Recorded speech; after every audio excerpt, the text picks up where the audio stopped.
What's going on, lads? Welcome back to the 4 Ounce Podcast. This video is sponsored by Caged Steel. Caged Steel helped me out getting this interview with Michael Parkin. So if you're interested in watching the Caged Steel pay-per-view this weekend, Saturday, April 10th, go to the link in the description, purchase the pay-per-view through my link, and then I win, you get to watch a great night of fights, I get a cut of the money. It all works out. It's only £10 to buy. The price will increase throughout the week, so make sure you purchase it as soon as possible if you want the best deal. Thanks for watching, lads. Follow my Instagram at 4_ounce MMA, my Facebook at 4 Ounce Podcast, and enjoy the video, lads. There should be more of these to come during the week. Thanks. What's going on, lads? Welcome back to the 4 Ounce Podcast. Today I am joined by Michael Parkin, who is fighting this Saturday for Caged Steel. Michael is a pro fighter who fights in the heavyweight division, and it's an honour to have him on the podcast today. How are you keeping, Michael? Yeah, I'm good, mate. You well? Yeah, I'm all good. Just let us know, what was your camp like from start to finish? Was it a tough camp? What way? Well, the way that that's worked, I've sort of been in the camp for like a year now. So I had like loads of fights fall through. So I was in the camp for one, it would fall through. In the camp for another one, fall through. So I haven't really stopped training. But the last 6 weeks, when I probably up it a little bit, yeah, it's been great. The main training partner, Phil, he's got a fight on KSW in like 2 weeks. So he's been in the camp roughly about the same time, so it's been good to get rounds in with him. Yeah, what was the toughest part of the camp? Obviously with COVID, I assume there was obviously a few difficulties and obviously the length of it, but was there any real hard moments during the camp where you really had to push through? Nah, it definitely gets harder, but I do enjoy training, so I'm not like some of these lighter weights where they're cutting ridiculous amount of weight or they're like dying the last week of training. Like I'm still quite happy now where like a few of the lads who are coming in and cutting weight are like drained. Yeah, I get you. Can you give us an insight into what it's like during fight week, the intensity and the general feeling coming into the fight, for those at home who are watching who don't understand what it's like to be in a fight week? Well, so this week's a bit more chill. The week before is probably the hardest week when you're like doing everything, like your last set of rounds and stuff like that. Then fight week, Monday I still train twice. I just drill low, really light technical stuff. Then Tuesday, again, just some light drilling. Today I'll go hit some pads this afternoon and it'll be made pretty much done. Thursday and Friday I might do some like light shadow sparring and that, but basically just relaxing now till the fight because all the hard work's done now. Yeah. What's the weight situation like? Are you coming in very heavy or what way are you coming in? I know obviously heavyweight, so there's no limit and there's no cut, but you reckon you're coming in heavier than your opponent or? Yeah, I think I'm heavier than my opponent. I think there is a cap at like 120 kilo. Right. So I want round about that, just a little bit heavier. So I just get strict with my diet. I'm like nigh on the limit. It's like over heavyweight, like 265 pounds. So I'll weigh about that. Feeling good.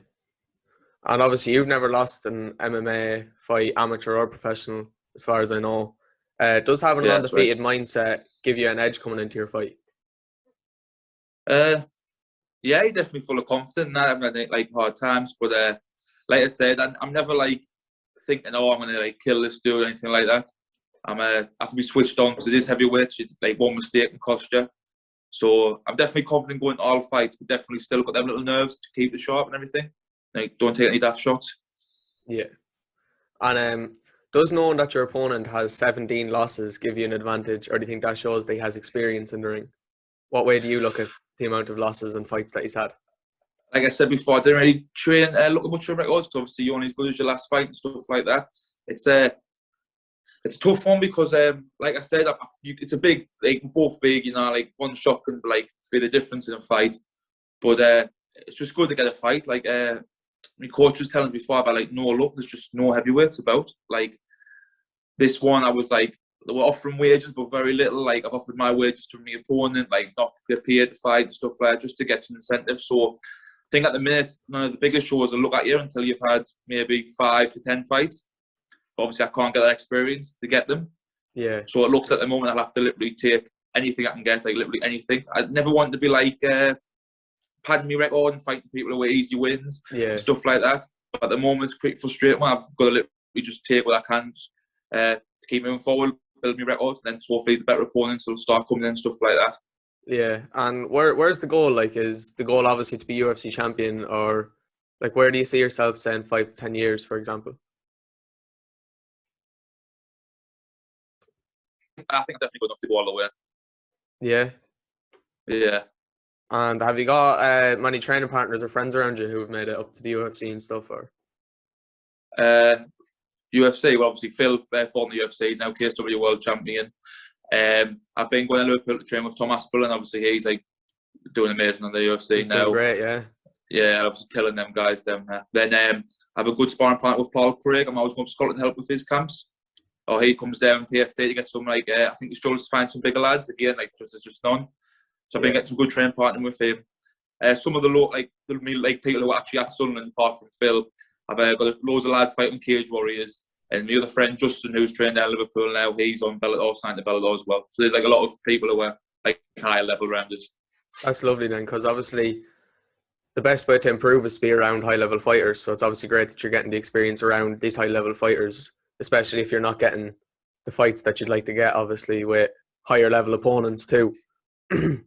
And you finished almost all your fights, bar one in the amateur leagues, which went to decision.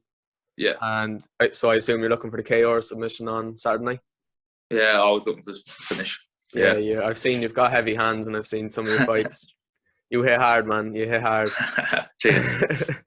Hope you enjoyed this quick enough interview here with Michael. Make sure to tune into his fight Saturday night. It's live on Cage Steel. There's a link in the description to buy the pay-per-view. And thanks for watching, and I'll see you all after.